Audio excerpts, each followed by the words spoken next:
that. I know we're starting late, so I'm going to go right to two of our senators who are here waiting patiently.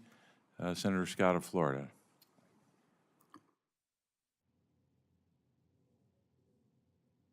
I thank for Chairman for hosting this and for his commitment to trying to figure out how we continue to help people that need help in our country. In Florida, we've heard from veterans that agencies continue to make their processes more, as they make their processes more digital, it's becoming increasingly difficult for disabled veterans to continue to receive the care and services they're accustomed to. For example, the VA Beneficiary Travel Service self-service system has been a physical form for years.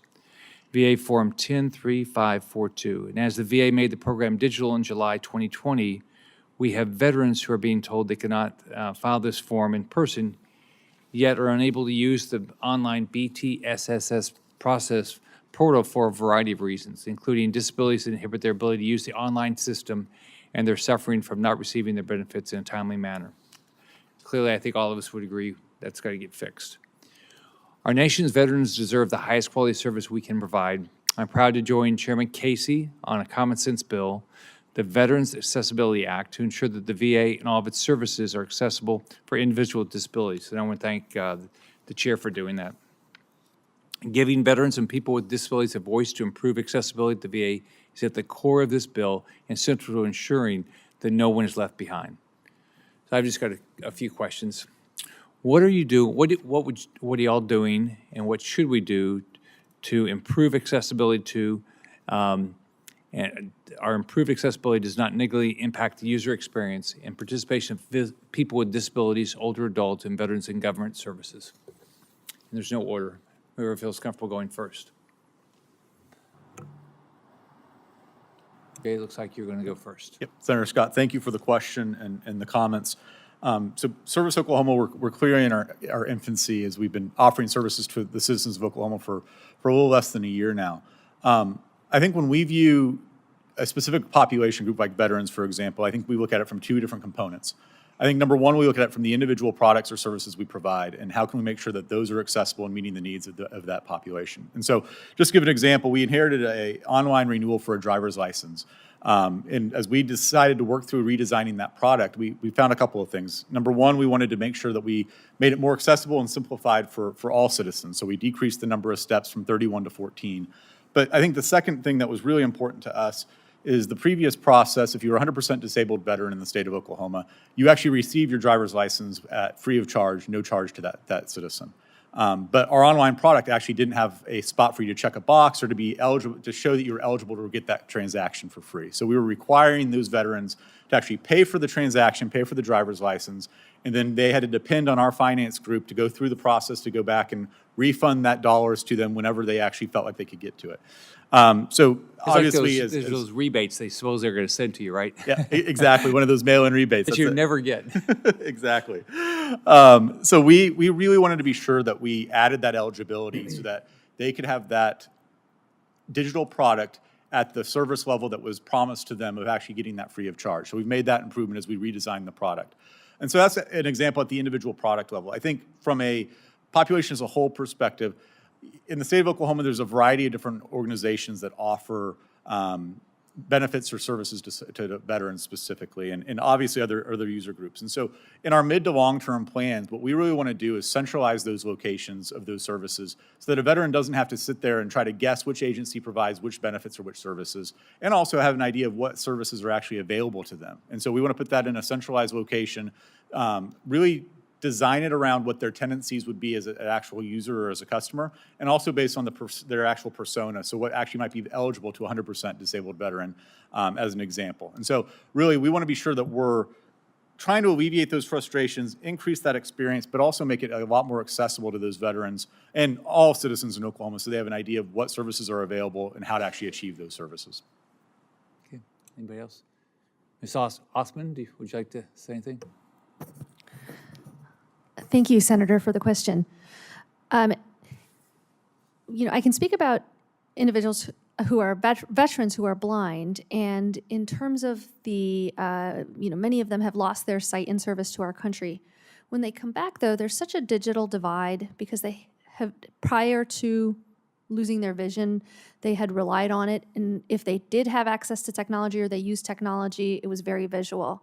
And so first and foremost, I think one recommendation for government is to meet individuals where they are and provide a multifaceted approach.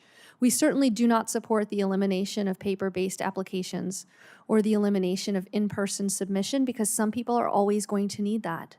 The technology, you don't wake up at a military VA hospital and all of a sudden you're capable of whatever your limitation is, just jumping right past it to be able to do TikTok and all of the other things that people have done. And so we need to make sure that the applications and access systems are multifaceted. There are, though, some advancements with technology that we also, I believe, need to focus on.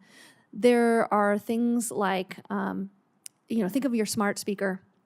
There are lots of things that you can do with it now by voice command that you couldn't before, and that veterans could benefit from those sorts of things. Automated phone services. I think, most importantly, it's to have multiple avenues of accessing our government products and services, because each individual has a disability that's going to differ from the person next to them. And so we want to make sure that we're not going 100% digital and eliminating the manual process that some individuals need, or going 100% manual where there's so many other people with disabilities who cannot access and lose access to systems and services. Thank you. I want to, I know my time's up. I just want to thank the chair for hosting this, and I want to thank him for the quality of the individuals that he's brought here to give us information. Senator Scott, thanks very much for your questions, and thanks for working with me on the Veterans Accessibility Act and for being here today. Before introducing my colleague from Pennsylvania, I wanted to note for the record something I mentioned in my opening, but I didn't list the co-sponsors. There's another bill, the Federal Agency Accessibility Compliance Act, and that is co-sponsored. I'm a sponsor of it with the following co-sponsors: Senators Fetterman, Blumenthal, Gillibrand, Duckworth, and Sanders. So I'll now turn next to Senator Fetterman. Thank you, Mr. Chairman, and it's an honor to have you as my mentor. And to welcome, thank you, all of you here, and thank you for coming. And for me, it's been a very personal issue with me. And I'm going to show this, and then I'm going to describe this to others. This is my iPhone, and this is a transcription service that allows me to fully participate in this meeting and conversations with my children and interacting with my staff. I had a stroke about 18 months ago, and I have lost my ability to fully process language. And I like to think I was an empathetic person, truly. But until that happened, I've raised to a whole different kind of level as well. And it's profound to know, though, that I never really considered that without this kind of technology, I couldn't watch television.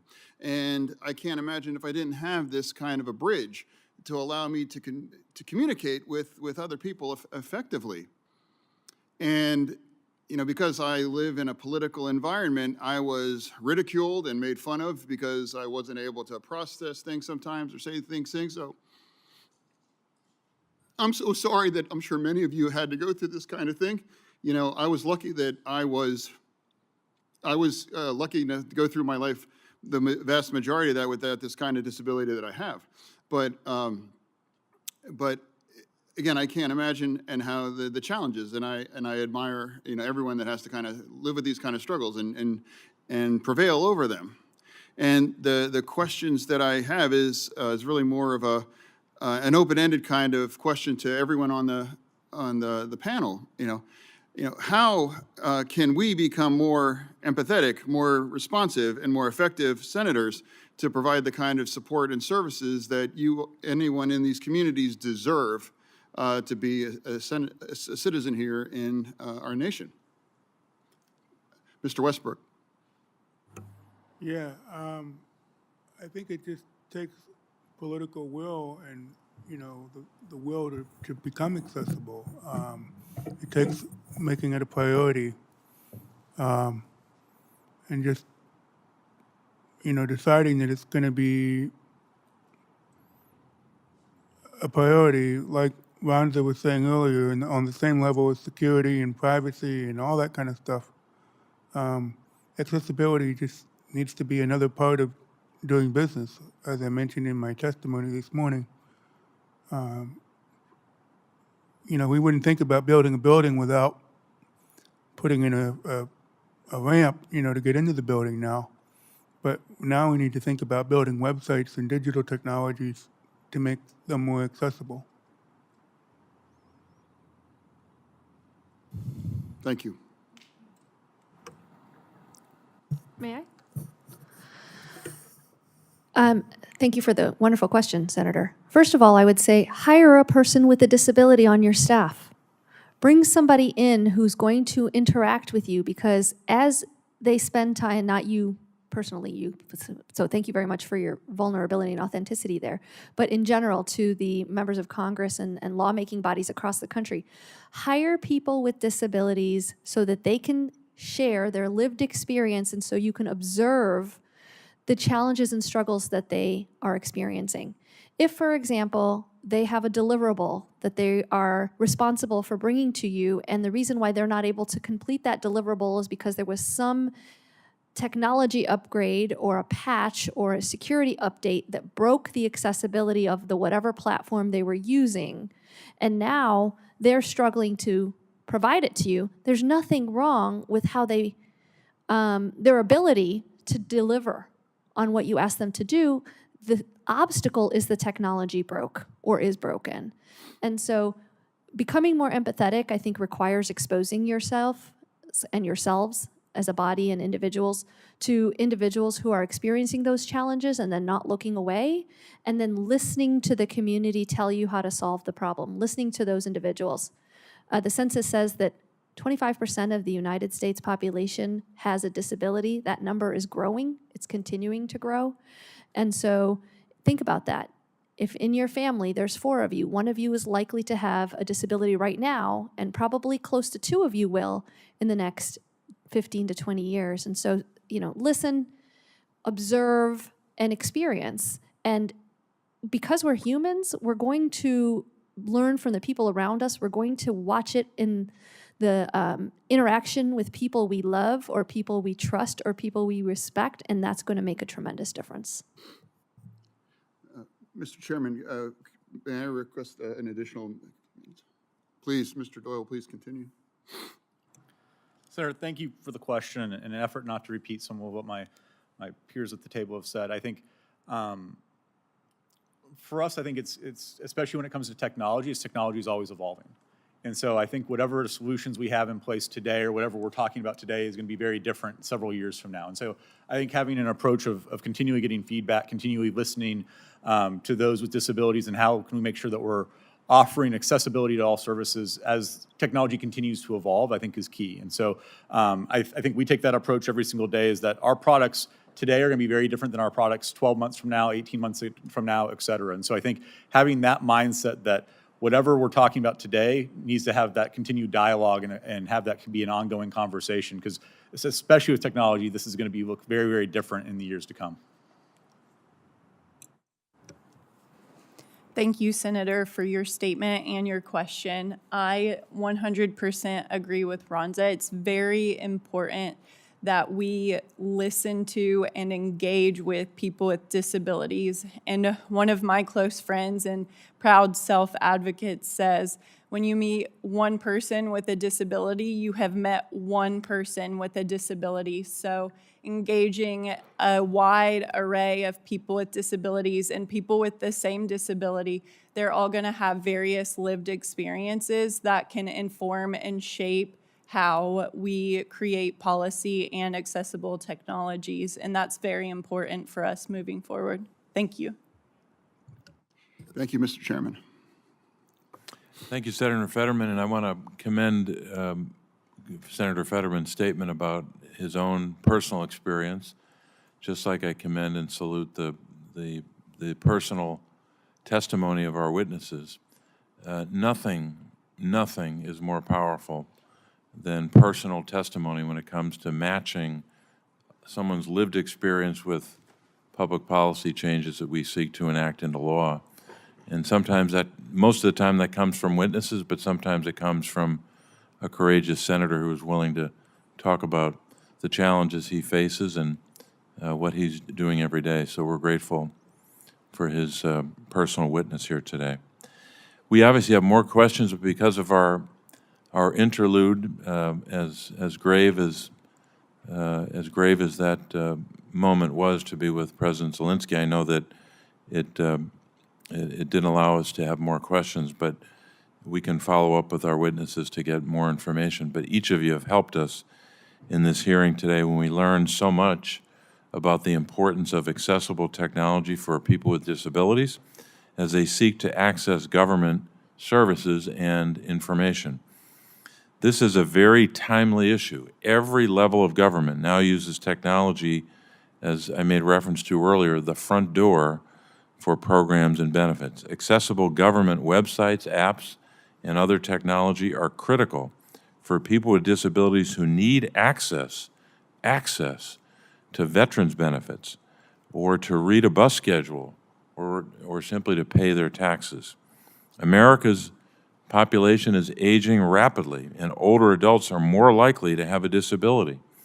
When federal, state, and local technology is not accessible, that digital front door is locked. The testimony of today's witnesses highlighted the importance of government efforts to ensure that accessibility. Mr. Westbrook highlighted the personal impact of an inaccessible government website. Ms. Othman discussed examples of inaccessible technology at every level of government. Mr. Doyle discussed his state's innovations in accessible government technology. Ms. Lickley discussed her city's efforts to make their technology accessible. Through the efforts of the Biden administration and the bills that I and my colleagues, I made reference to earlier, Senator Scott, Senator Fetterman, and others who have co-sponsored these bills, all of these proposals will help us make all levels of government technology accessible to people with disabilities. I also ask unanimous consent to enter a document into the record, the VA's most recent Web Accessibility Report from August of this year, August 2023. This report details steps the VA has taken to improve accessibility of its technology in response to bipartisan congressional oversight. So we will add that document to the hearing record. And I want to make reference to additional questions for senators. If any senator has additional questions for the witnesses or statements to be added, the hearing record will be kept open for 7 days until next Thursday, September the 28th. But again, I want to thank our witnesses again and those who are appearing today in the hearing room behind our witnesses for your time today as well. So thanks for participating, and this concludes today's hearing.